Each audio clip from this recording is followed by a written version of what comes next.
علماء اکرام پورے نظام کو مضبوط طریقے پر چلاتے ہیں، اور مساجد میں عام طور پر کمیٹی کے جو ممبران رہتے ہیں وہ حضرات اہل علم نہیں ہوتے، یا پھر پڑھے لکھے ہوتے بھی ہیں تو عصری تعلیم یافتہ رہتے ہیں اور ان کو دین کی باریکیوں سے واقفیت نہیں رہتی اور دینی تعلیمات سے آگاہی نہیں رہتی، نتیجتاً بہت سے مسائل میں بے اعتدالی ہوتی ہے، یا جو ہے حدود کی تجاوزی ہوتی ہے، یا حقوق کی ادائیگی جو رہتی ہے خدام مساجد کی اس میں کوتاہی ہو جاتی ہے۔ بے شک صحیح ہے۔ اس کے لیے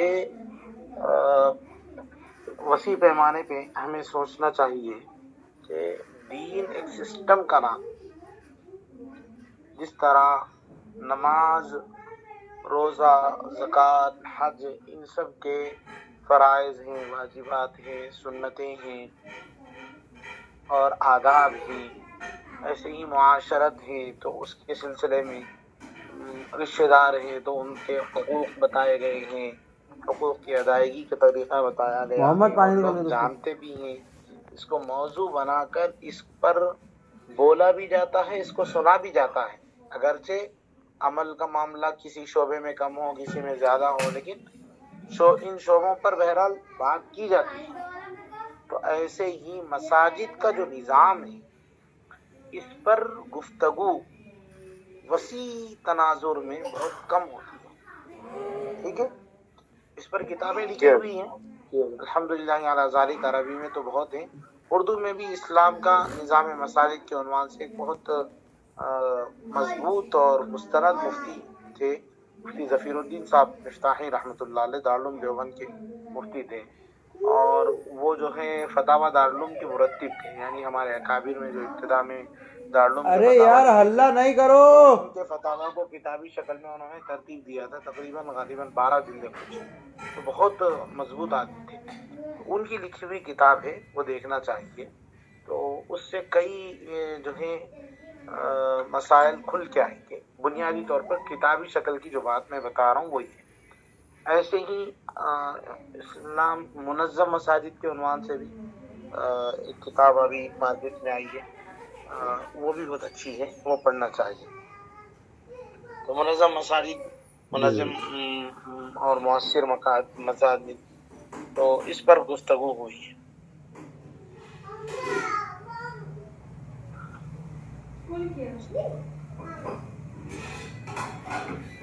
یہ پہلی بات تو کتابی حد تک یہ ہے کہ یہ ایسا شعبہ نہیں ہے کہ جس پر رہنمائی نہ کی گئی ہو، یوں نہیں کہہ سکتے، اس لیے کتابوں کا نام لیا ہوں میں۔ آ رہی بات سمجھ میں؟ صلہ رحمی ہے، پڑوسیوں کے حقوق ہیں، دوستی کے آداب ہیں، ان عنوانات پر جب آپ کو اسلامی کتب خانے میں کتابیں ملیں گی، مواد ملے گا، لٹریچر باضابطہ مدون اور مرتب طریقے پہ ملے گا، تو مساجد کا مؤثر کردار کیا ہونا چاہیے، مساجد کے تحت کیا کیا کام ہونے چاہیے، اس پر بھی باضابطہ علماء اسلام نے قرآن اور حدیث کی تعلیمات کو سامنے رکھ کر کتابیں لکھی ہیں۔ تو میرا یہ خیال ہے کہ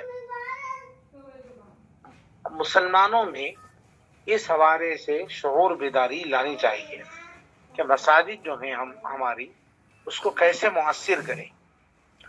مؤثر یعنی ایک خالی مسجد میں نماز پڑھ رہے بس، ایسا نہیں، بلکہ اس کا وہ ایک پورا سسٹم کے تحت ہو، پورے معاشرے پر وہ اثر انداز ہو، مسجد کے ذریعے سے کئی کام انجام دیے جا سکیں اور مختلف شعبوں کو زندہ کیے جا سکے، یہ اس کے لیے ہم لوگوں کو محنت کرنی چاہیے۔ تو اب جب ہم اس گفتگو کو اٹھائیں گے، اس ٹاپک پہ غور و خوض کریں گے، تو کئی پہلو نکلیں گے۔ جیسے ایک معاملہ تو یہ ہے کہ خدام مساجد، ان کے اوصاف کیا ہوں، امام کس کو رکھیں، مؤذن کس کو رکھیں، ٹھیک ہے صاحب؟ ہاں، تو اب جب یہ بات آئے گی تو اس ضمن میں یہ کہ ان کے اوصاف کیا ہونے چاہیے، ان کا معیار کیا ہونا چاہیے، تو معیار مقرر کرنے کے لیے اس معیار پر اتر رہے ہیں یا نہیں، اس کا تقرر کرنے کے لیے بھی افراد ہونے چاہیے۔ یہ دن بھی دیکھے ہیں تاریخ نے کہ، اور بالکل کیسے خطرناک افسوسناک بات ہے کہ امام مسجد کے حفظ قرآن کا امتحان میں اور لینے والے غیر حفاظ تھے، خود جن کو قرآن پڑھنے نہیں آتا، دیکھ کے قرآن سن رہے تھے. تو یہ معیار نہیں ہے نا کہ قرآن کس کو اچھا یاد ہے، آواز کس کی اچھی ہے، تلاوت کے آداب کی رعایت کون کرتے ہیں، تجوید میں کون پختہ ہے، حفظ کس کا مضبوط ہے. یہ سب چیزیں دیکھنے کے لیے ممتحن جو ہو وہ کون ہونا چاہیے؟ ہری بات سمجھ، جو وہ اس ٹائم کا ماہر. جی یہاں سے یہ باتیں نکلی. تو میرا یہ خیال ہے کہ ایک شہر کی مساجد کو منظم اور مؤثر کرنے کے لیے ایک عالم دین کو ذمہ دار بنانا چاہیے، جو مشفق ہو، ہمدرد ہو، دور اندیش ہو، دور تک سوچنے والا ہو، خیر خواہ بھی ہو، اور تعصب والا مزاج نہ رکھتا ہو، امت کے اور ملت کے مسائل کا درد رکھنے والا ہو، اور پھر وہ جو ہے تقرر کرے.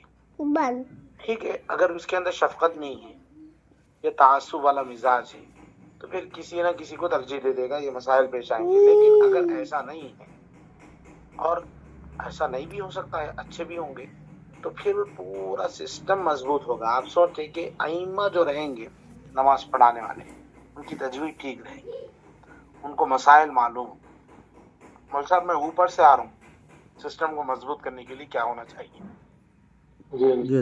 جی تو مثال کے طور پہ اگر شہر کا معاملہ ہے تو شہر کے بجائے ضلع کی ذمہ دار ایک کمیٹی بنائی جائے علماء اکرام کی، جو ضلعی سطح پہ بڑے علماء شمار کیے جاتے ہیں علم میں، تقوی میں، تو ان کے سامنے بھی وہ لوگ طے کریں معیارات.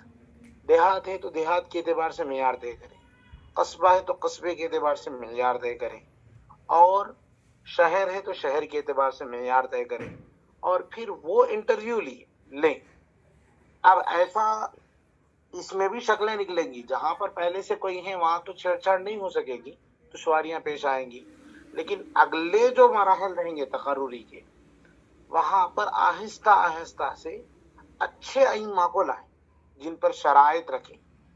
آ رہی بات سمجھ میں؟ امام کا اثر پورے مقتدیوں پر ہوتا مل صاحب. تو وقت کی پابندی کا معاملہ، اور ان کی تنخواہوں کا نظام ہو، اور پھر ان کی چھٹیوں کا کیا معاملہ ہوگا، ایک امام ہوں گے تو ان کے نائب امام کون رہیں گے، ان کا معیار کیا رہے گا، یہ ساری چیزوں کو اچھے انداز میں پورے کیا کیا چیزیں ان کی رہتی ہیں، تو وہ معیارات بنائیں. اس معیارات کے مطابق امتحان ہو ان کا، پھر تقرری ہو. تقرری کے بھی مختلف چیزیں رہتی ہیں کہ عارضی تقرر ہوتا پہلے، جس میں دیکھا جاتا، جیسے ہماری اکیڈمی میں بھی جو تقرر رہتا ہے اساتذہ کا، وہ عارضی رہتا. ابتدائی 3 مہینے میں جو تقرر رہے گا اس میں دیکھا جائے گا. پہلے تو جو تقرر ہوتا ہے وہ جانچ کے بعد ہوتا ہے اچھا خاصا، یعنی معیار تعلیم کیا ہے ان کے بارے میں اچھا خاصا معلومات لی جاتی ہے پہلے، اس کے بعد اکیڈمی میں رکھتے ہیں. لیکن کہتے ہیں کہ یہ تقرر مستقل نہیں ہے، 3 مہینے تک ان کو بھی موقع دیا جائے گا، 3 مہینے تک ہمیں بھی موقع ہے اس میں. صرف میں انتظامی اعتبار سے آپ کو یہ بات بتا رہا ہوں. جی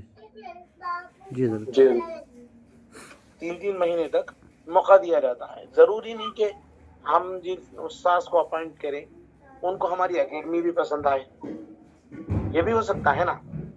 تو 3 مہینے تک وہ محنت کریں گے، دیکھیں گے، اور 3 مہینے تک ہم بھی دیکھیں گے کہ ان کی کارکردگی سے مطمئن ہے یا نہیں ہے، ان کی خدمات ٹھیک ٹھاک ہو رہی ہے یا نہیں.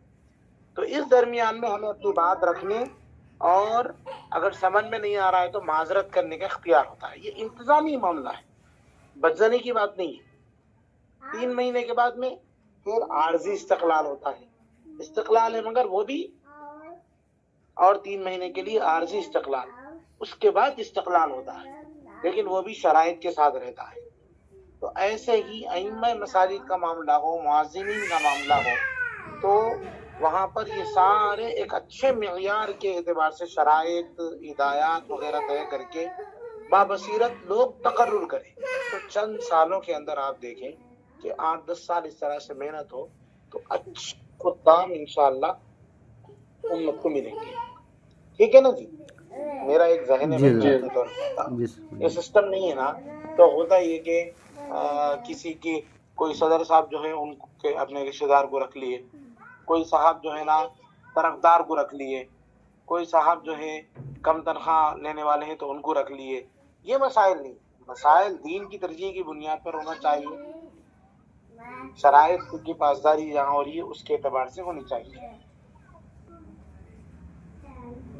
ٹھیک ہے. جی حضرت. ایک معاملہ تو یہ ہوگا خدام دین کا. خدام دین ہی کی دوسری جہت ہے جو مساجد کے انتظامی امور کی دیکھ ریکھ کرتے ہیں. صدر ہیں، نائب صدر ہیں، سیکریٹری ہیں، دیگر ممبران ہیں، اور ان لوگوں کے جو مختلف کام ہیں وہ بھی طے ہونے چاہیے. مجھے کہنا چاہیے کہ انتظامی اعتبار سے دینیات کا یہ شعبہ جو شعیب صاحب سوال اٹھائیں کہ مساجد میں پہلے تو کوئی معیار نہیں، اور جو صدر بن جاتے ہیں وہ من مانے، گویا کہ وہ اپنے اعتبار سے جیسی چاہے ویسی تعمیر کروا دیں گے. اگلی کمیٹی آتی ہے. یہ بھی دیکھا گیا ہے کہ ایک کمیٹی نے کام کروایا، جیسے حکومت کام کرواتی ہے، ارے پوری کمیٹی جو ہے رہی اور ہماری کمیٹی میں کوئی بھی کام نہیں ہوا، لوگ بولیں گے اس لیے کام کروا دیے. ٹھیک ہے. نیچے جو ہے مسجد تھی اور اوپر چھت ڈلوا دیے، ایک چھت، جبکہ اس کے بجائے ضروری یہ تھا کہ بیت الخلاء کی توسیع ہوتی. ترجیحی بنیادوں پر لوگوں کو ضرورت بیت الخلاء کی زیادہ پیش آ رہی ہے، وہ بنائے جاتے، مزید اور اس میں اضافہ کیا جاتا، طہارت خانے بڑھائے جاتے، وضو خانے کا انتظام اچھے سے ہوتا. اس کے بجائے وہ ایک چھوٹا سا کام نظر آئے گا تو لوگ کیا کرتے ہیں، نہیں چھت ڈال دیں گے. تو اپنی خواہش کو ترجیح دیتے ہیں. ہوتا کہ نہیں ہوتا؟ بولا جی صاحب. جی ایسے ہی کسی کی خواہش رہتی کہ نہیں ہم لوگ ماربل ڈلائیں گے یا ٹائلز لگوائیں گے. اب ٹائلز لگواتے ہیں تو اگلی کمیٹی والوں کو اعتراض رہتا ہے، جو لوگ آتے ہیں، کہ یہ ٹائلز ایسے بچھائیں گے لوگ، اس سے گر جائیں گے. یہ سب چیزیں مساجد میں چل رہی ہے، سیاستیں. اور ضائع کس کا پیسہ ہو رہا جی؟ بولو. امت کا پیسہ میں لاتے عوام. جی وہ لوگ آتے، وہ لگی ہوئی ٹائلز اکھڑواتے. تو یہ انتہائی بیکار سسٹم ہونے کی علامت ہے. انتظام میں کمزور نہیں بلکہ غیر مخلص ہونے کی علامت ہے کہ پتہ ہی نہیں ہے ان کو کہ کیا کرنا چاہیے کیا نہیں کرنا چاہیے. 4 لوگ بیٹھے مشورہ کریں، اس کو تھوڑی مشورہ دیں گے، ماہر فن سے پوچھنا چاہیے. تو جو 50 سال آگے کی سوچنے والا انجینئر رہتا ہے اس سے مشورہ لینا چاہیے ضلع کے اعتبار سے. ویسے 3-4 انجینئرز کی ایک کمیٹی ہونی چاہیے. ٹھیک ہے. یا 3 ضلعوں پر مشتمل ایک ماہر انجینئرز اور جو ہے آرکیٹیکٹ جو رہتے ہیں ان لوگوں کی ایک کمیٹی ہونی چاہیے جن کی خدمات لی جائیں للہ فی اللہ، یا کچھ تھوڑا بہت معاوضہ دیا جائے اور ان کو نگران بنایا جائے مساجد کے تعمیری نظام کا، کہ بنیادی مشورہ ان کا ہوگا. ان کی جب ثوابدید ہوگی تو آگے بڑھیں گے. ٹھیک ہے. وضو خانہ کہاں ہونا زیادہ بہتر ہے، اور واش روم کہاں ہونے بہتر ہے، اور صحن کتنا ہونا چاہیے، اور ان کے ساتھ مضبوط مفتی ہونا چاہیے. اعتکاف کے مسائل کا پتہ ہی نہیں رہتا. سمجھ میں آ جب جو ہے مسجد میں توسیع کر لیے، جب سمجھ میں آ جب جو ہے صحن مسجد کو مسجد میں شامل کر لیے، اور خود جو ہے کون نیت کرے تھے نہیں معلوم. کمیٹی والوں کی نیت کا اعتبار ہوگا کہ نہیں ہوگا مسجد کی توسیع میں. ٹھیک ہے. مسجد ناکافی ہو رہی تھی، اندرونی حصہ تو بیرونی صحن کو اس میں شامل کریں گے تو کس حد تک کریں گے، اور اگر صحن کو مسجد میں شامل کر رہے ہیں تو کیا اس پر وہاں اس کو گزرگاہ بنا سکتے ہیں نہیں بنا سکتے ہیں. اعتکاف والوں کے لیے پھر کہاں تک اس کی حد بندی رہے گی، نماز کہاں تک ہوگی، مسجد شرعی کہاں تک رہے گی، یہ سب معلوم ہی نہیں ہے مسائل. آپ بتائیے ہے کیا؟ نہیں حضرت. نتیجہ کیا ہوتا معلوم؟ کئی لوگوں کا سنت اعتکاف ٹوٹ جاتا، وہ مسجد سمجھ کے باہر نکلتے، وہ مسجد شرعی نہیں رہتی. اب وہ تحقیق کریں گے تو وہ تحقیق کرنے جائیں گے تو وہ فلاں کمیٹی والے انہوں بنائے تھے. نیت کون کرے؟ اللہ کے بندے. اعلان کبھی ہوا کیا کہ یہ مسجد شرعی کی حد ہے؟ کہیں لکھ کے لگائے کیا تعمیر کے موقع پر؟ کچھ بھی نہیں ہوتا. معدود چند مساجد رہتی ہیں جہاں پر وہ ہوتا ہے. مستحب وضو کے لیے بھی مسجد میں نظام کیا جا سکتا ہے مسجد شرعی کی حد کے اندر. مستحب وضو اعتکاف کے دوران فرض وضو کے لیے نکلنے کی اجازت ہے. نماز کے لیے وضو کی ضرورت ہو رہی تھی تو اور بے وضو تھا ایک شخص، تو فرض وضو کے لیے نکلنے کی اجازت ہے اس کو، لیکن محض تلاوت قرآن کے لیے معتکف جو ہے باہر نکلنا ہے، تو یہ ایک مسئلہ ہے، بہت بڑا مسئلہ۔ کئی لوگ مستحب وضو کے لیے نکلتے ہیں، جبکہ معتکف کو انتہائی ضروری چیزوں کے لیے نکلنے کی اجازت ہے۔ تو اس کا اگر تعمیری نظام ٹھیک ٹھاک ہو مساجد کا، تو ایک ایسا وضو خانہ بنایا جا سکتا ہے جو طہارت خانوں کے بغیر ہو اور گندگی بھی نہ پھیلے، اور مسجد شرعی کی حد جو ہے اس کے اندر بنایا جا سکتا ہے، اور پانی بالکل باہر نکل جائے گا۔ ایسی چیز ہو سکتی ہے۔ حرم شریف میں آپ جائیں، طہارت خانے تو بالکل باہر ہے، لیکن ایک آدھ وضو خانہ نیچے مطاف میں بھی ہے، زیادہ لوگوں کو نہیں معلوم ہو، مطاف میں بھی ایک آدھ وضو خانہ ہے، تو مسجد ہے وہ خانہ کے نیچے وضو خانہ بنایا گیا ہے، تو وہ سسٹم کے تحت میں کریں گے تو کام ہوگا۔ یہ چیزیں نہیں ہوتی ہیں، کوئی شرائط نہیں صدر کے لیے، کوئی معیار نہیں، ایسے ہی معاملہ آگے آتا ہے۔ تعمیرات کے نظام کا آگئی بات تو بتا دی۔ مصارف جو ہے اس کو کہاں پر استعمال کریں گے؟ مسجد کے لیے جو مال دیا جائے گا وہ وقف رہے گا۔ بعض لوگ جو ہے مسجد میں فین لگوانا چاہتے ہیں، ٹھیک ہے، تو فین کے لیے پیسے آگے، نئی تعمیر ہونے والی مسجد ہے، کوئی فین کے لیے دے دیے، تو ایک اور صاحب بھی فین کے لیے پیسے دے دیے، تو یہ لوگ کیا کرتے کمیٹی والے، مسئلہ نہیں معلوم ہونے کی وجہ سے مسجد کے اس میں آیا تو وہ دوسری چیز لا لیتے، کولر لے کے آ لیتے، اے سی لا لیتے، یا جو ہے اس کو امام صاحب کی تنخواہ میں استعمال کر دیتے۔ تو جب کہ اس رقم دینے والے نے نیت یہ کی ہے کہ وہ فین ہی دے گا، اس سے اجازت لینا ضروری ہے اگر غیر مصرف میں اس کو اختیار کرنا ہے، حالانکہ مسجد میں ہے معاملہ، وقت سے جڑے مسائل میں آپ کو بتا رہا ہوں، ٹھیک ہے۔ جی حضرت۔ مسجد کے وضو خانے کے لیے کوئی پیسے دیے تھے، لیکن مسجد میں پیسے ناکافی ہو گئے، تو وہ پیسوں کو دوسری جگہ استعمال کر لیتے لوگ۔ اب وہ شخص دیکھتا رہتا، ارے وضو خانہ تو بنا نہیں، دوسرے کی، اور میں یہ سب مارکیٹ کی باتیں بتا رہا ہوں، دوسرے کی تشکیل کر کے پھر وضو خانے کے لیے پیسے لا دے، لے کے آ کے ایک وضو خانہ بنا دے۔ وہ آنے والا یہ سمجھتا کہ میرا وضو خانہ ہے، یہ ہو جو بعد میں پیسے دینے والا ہے وہ سمجھتا کہ میرے پیسوں سے وضو خانہ بنا ہو۔ یہ مالی اعتبار سے خرد برد ہے نا۔ جی حضرت۔ انتہائی حساس مسائل، انتہائی حساس مسائل میں وقف کا مسئلہ ہے۔ وقف میں تولیت کا الگ مسئلہ ہے، ملکیت کا الگ مسئلہ ہے۔ اللہ کی ملکیت ہو جائے گی تو اس کو واپس نہیں لے سکتے ہیں، لیکن اس سے نفع کون اٹھا سکتے ہیں؟ جو مسجد کے قرآن کریم ہے، اگر وہ بوسیدہ ہو جائے تو اس کو استعمال کہاں کریں گے؟ یہ پورے مسائل ہیں۔ اگر اتنے باریک مسائل سے واقفیت نہ بھی ہونا، ضروری جو مسائل ہیں اس سے تو واقف ہونا چاہیے۔ کم سے کم مسجد کی کمیٹی میں ایسے 2 افراد ہونے چاہیے جو مالیہ کے نظام سے جڑے ہوئے ہوں اور جو احکام شرعیہ سے واقف ہوں، یہ کون سا پیسہ کہاں استعمال کر سکتے ہیں۔ چندہ ہے تو چندے کا طریقہ کیا ہے، شرعی طریقہ معلوم ہی نہیں ہوتا۔ آئی بات سمجھ میں؟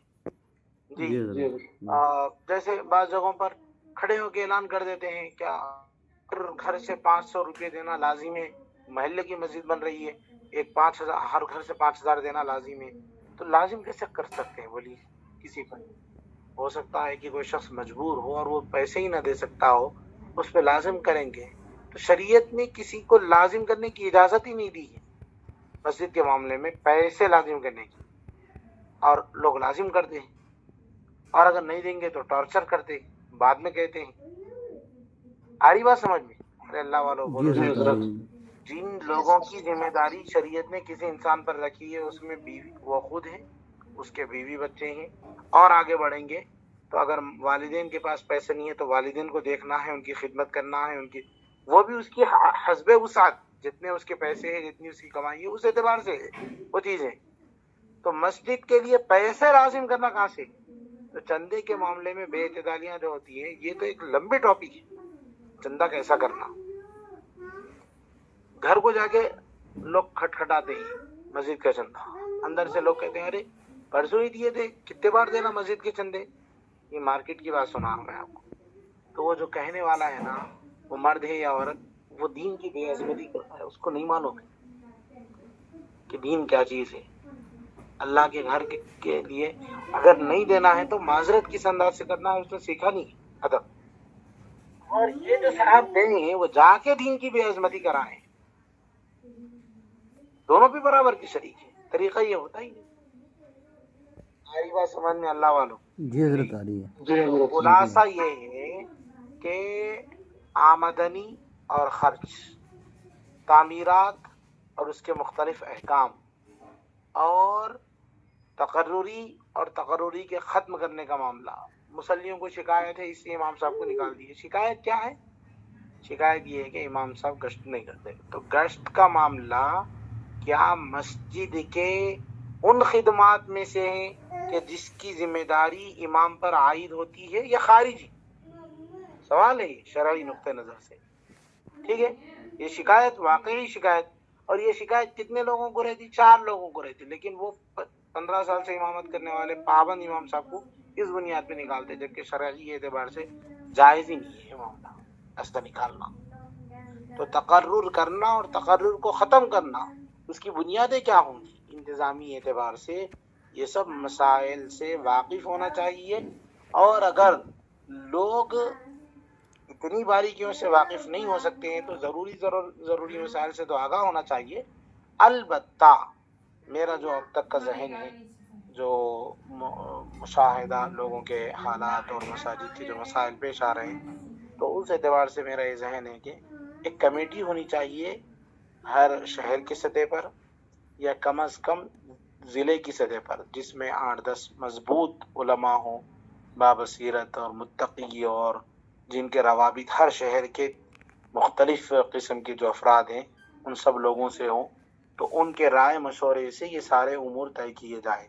اور ایسے ہی شہر کی سطح پر یا پھر ضلعی سطح پر تعمیراتی نظام کے ماہرین جو لوگ رہتے ہیں، مسلمان آرکیٹیکٹ، انجینئر ہیں، ان لوگوں کی ایک کمیٹی ہو. سنگل بھی معاملہ نہ ہو، تاکہ وہ پھر ایک اگر 2-4 ایک صاحب کا انتقال ہو گیا تو اس میں اور ایک دونوں کو اپائنٹ کرنا چاہیے، پھر ان کی تربیت کرنا کہ مساجد کا نظام کیسے چلتا ہے دیکھنے کے لیے. ٹھیک ہے جی مول صاحب، آ رہی بات سمجھ؟ جی حضرت آ رہی جی ہے. ایسے ہی خارجی جو ذمہ داریاں رہتی ہیں مسجد کی، خارجی ذمہ داریوں کی ادائیگی کون کریں گے؟ مسجد میں جو ہے لائٹ خراب ہو گئی، یا جو ہے مسجد میں کوئی دیگر وقتی طور پہ جو کام نکل آتے ہیں، ٹھیک ہے، نل خراب ہو گیا وغیرہ وغیرہ، لوگ جھڑک دیتے ہیں مؤذن صاحب کو آگے، لائٹ خراب ہو گئی آپ ٹھیک نہیں کروائے، نل سے پانی جا رہا آپ دیکھ رہے نہیں. تو مؤذن کی ذمہ داریاں کیا کیا ہیں؟ کبھی لکھ کے دیے کیا؟ جس وقت اس کا تقرر ہو رہا تھا اس کو بتائی گئی کیا بات؟ مسجد مثال کے طور پہ 1000 لوگ مسجد میں آتے ہیں، تو 1000 لوگوں کی 5 وقت میں وہ نگرانی کرنا، اس بات کا ایک مؤذن کیسے ذمہ دار ہو سکتا ہے؟ اور اگر اس کو ذمہ دار بنایا گیا ہے 1000 لوگوں کی نگرانی کا کہ کون آ رہے نہیں آ رہے دیکھنا، کیا چیز استعمال کر رہے کیسے کر رہے دیکھنا، تو اس کو معاون دیے گئے یا نہیں دیے گئے؟ طاقت سے زیادہ کا مکلف تو نہیں بنایا جا رہا اس کو. اور پھر اس کی تنخواہ اس اعتبار سے طے کی گئی یا نہیں کی گئی؟ یہ سب سوالات اٹھتے کہ نہیں اٹھتے صاحب؟ آپ لوگ خود بولو. بالکل اٹھتے حضرت. جی حضرت. تو ہمیں خلاصہ ان پوری باتوں کا یہ ہے، جان بوجھ کے میں نے مختلف پہلوؤں کی طرف نشاندہی کی ہے. ان سب باتوں کا خلاصہ یہ ہے کہ مساجد کے نظام کو شرعی اعتبار سے اس کے مختلف پہلوؤں کو سامنے رکھ کر شرعی مسئلہ کیا ہے، احکامات کیا ہیں، آداب کیا ہیں، تقاضے کیا ہیں، ان سب سے واقفیت ہونی چاہیے. اور پھر مخلصانہ طریقے پر خدمت میں اس میں حصہ لینا چاہیے، اللہ کے گھر کی اس خدمت میں ڈرتے ہوئے اور سعادت مندی کے تصور کے ساتھ میں. نہ یہ کہ صدر صاحب یہ سمجھ رہے کہ اب 2 سال تک مسجد میں میری چلے گی. ان المساجد للہ، مسجد اللہ کی ہے، صدر کی نہیں. آ رہی بات سمجھ میں؟ صدر اپنی چلا لے رہا، جس کو چاہے جو بول رہا. تو قرآن یہ کہتا ہے کہ مسجد تو اللہ کی ہے، صدر ہو کے امام سب کے سب خادم ہیں، رتبے الگ الگ ہیں. امام ہے تو مصلی پہ ٹھہر کے خدمت کریں گے، صدر صاحب ہے تو ان کی ذمہ داریاں کیا ہونی چاہیے، طے ہونی چاہیے. ٹھیک ہے، جوان العمر لڑکے بھی ہوں اور ضعیف اور بڑی عمر کے تجربے کار حضرات بھی ہوں، ان سب کو سامنے رکھ کے یہ غور و خوض ملت کا میں یہ سمجھتا ہوں کہ ایسا مسئلہ ہے کہ اس پر کوئی حساس اور سنجیدہ معاملہ نہیں ہے. اس حوالے سے بہت کم جگہوں پر ہے مضبوط سسٹم کے ساتھ میں آگے بڑھنا. ایسے ہی اب آگے آئیں تو اس میں فراش کا معاملہ آتا ہے, صفائی کرنا. بعض بڑے مساجد میں الگ سے جو ہے فراش رکھے جاتے ہیں جو صفائی کرتے ہیں اور پورا نظام دیکھتے ہیں. مؤذن جو رہتے ہیں وہ صرف اندرون مسجد کے کتابوں کا, اذان دینے کا یا نیابت امامت کا فریضہ انجام دیتے ہیں. اگر امام صاحب نہیں آئے تو ان کی تجوید بھی ٹھیک رہتی ہے, یا حافظ قرآن کو رکھتے وہ جو ہے امام صاحب کی عدمی موجودگی میں نماز پڑھا لیتے. لیکن فراش کے اوپر نگران کون رہے گا؟ انتظامی اعتبار سے یہ بھی بات ہے کہ مسجد ہے تو مسجد کو پاک رکھنا چاہیے, صاف رکھنا چاہیے, شکایت کا موقع نہیں دینا چاہیے. لوگوں کو کے لیے مسجد کو گویا شکایت نہیں بلکہ ایسے انداز میں رکھنا چاہیے کہ مسجد آنے کو دل کرے. ٹھیک ہے, نماز پڑھیں تو جی خوش ہو جائے. عرب کی جو مساجد رہتی ہیں بالکل صاف ستھری, اور وہاں جو ہے ایک پتا بھی نہیں نظر آتا, کاغذ کا ایک ٹکڑا بھی گرا ہوا نہیں نظر آتا. ہمارے ہاں ہندوستان میں بھی بعض لوگ جو نجی طور پر ذمہ دار رہتے ہیں مساجد کے, وہ اپنے فراشوں کو 5 وقت تھم لگانا اور آنے اور جانے کے وقت مقرر کر کے تھم لگانے کی ذمہ داری رہتی ہے. مثال کے طور پر ظہر میں تو ظہر میں مصلیان 1 بجے آتے ہیں تو وہ 11 بجے ہی آئیں گے, اور 11 بجے آ کے تھم لگا کے مکمل کیا کیا کام کرنا ہے کر کے وہ اسکین کر کے فوٹو ڈالیں گے. پھر جائیں گے سارے مصلیوں کے جانے کے بعد 1:30 بجے, 1:45 بجے یا 2 بجے. اس اعتبار سے ان کو تنخواہ بھی دی جاتی ہے, اس اعتبار سے ان کو کام بھی دیے جاتے ہیں, اور ان کے اوپر دن بھر میں ایک نگران بھی رہتا ہے. وہ روزانہ آئیں گے اور پوری چیزیں چیک کریں گے, واش روم چیک کریں گے, ٹھیک ہے رائٹ لگا کے جائیں گے کہ ہاں اتنے واش روم میں, پورے واش روموں میں صفائی ہو چکی ہے. مسجد کی جو ہے جائے نمازیں ہیں وہ پوری میں نے چیک کر لی ہیں اور اس کو رائٹ لگا کے گئے. اس کے فارم بنے ہوئے رہتے ہیں. باضابطہ جو اچھے اسکولس رہتے ہیں, اچھے کالجز اور یونیورسٹیز رہتے ہیں, وہاں پر صفائی اور چمن بندی کا شعبہ الگ رہتا ہے. دارالعلوم دیوبند میں بھی یہی معاملہ ہے. ٹھیک ہے, شعبے تنظیم و ترقی الگ ہے, شعبے صفائی اور چمن بندی الگ ہے. تو بہت بڑی یونیورسٹی ہے نا دارالعلوم دیوبند, اس کا یہ نظام بھی دیکھنے کے لائق ہے. صبح بر وقت وہاں پر آ جاتے ہیں فراش.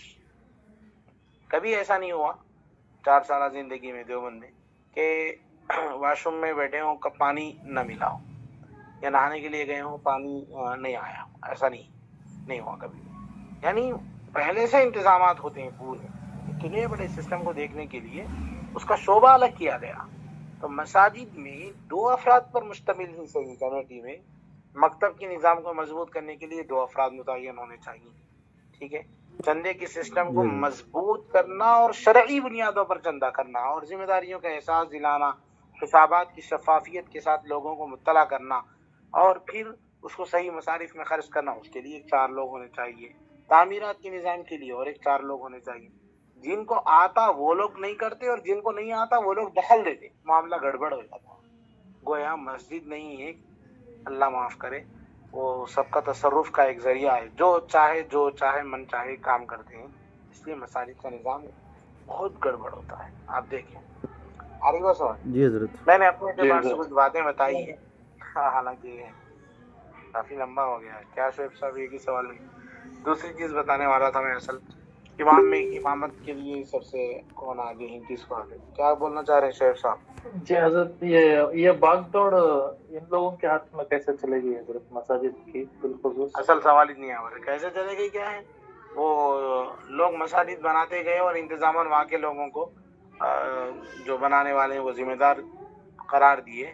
اول وہلا میں ساری چیزیں نہیں ہو پاتی, کہیں بھی یاد رکھیں.